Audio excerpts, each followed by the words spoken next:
Peta FSVA biasanya ditampilkan dalam format peta tematik dengan warna-warna yang berbeda. Warna merah menunjukkan desa rentan, prioritas 2. Warna kuning menunjukkan desa agak rentan, prioritas 3. Warna hijau menunjukkan desa tahan pangan, prioritas 1. Namun, warna hanya menunjukkan status keseluruhan. Untuk memahami mengapa desa itu rentan, perlu dilakukan analisis lebih lanjut.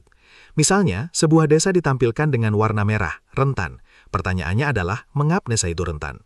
Apakah karena ketersediaan pangan rendah, atau karena akses pangan rendah, atau karena akses air bersih buruk? Jawaban atas pertanyaan ini akan menentukan jenis intervensi yang tepat. Setelah memahami peta FSVA, langkah berikutnya adalah menentukan prioritas spasial.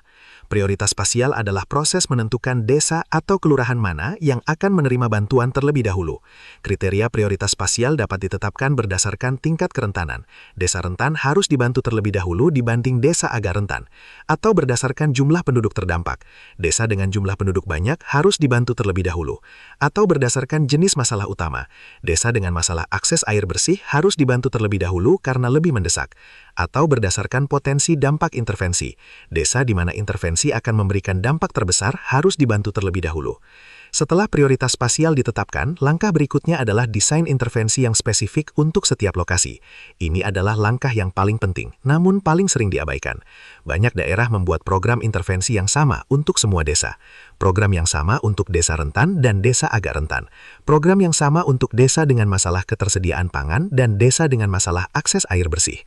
Hasilnya, program tidak efektif, dampak minimal, anggaran terbuang sia-sia.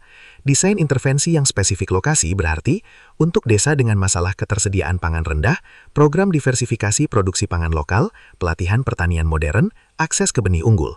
Untuk desa dengan masalah akses pangan rendah, program peningkatan pendapatan rumah tangga, program perlindungan sosial, stabilisasi harga pangan.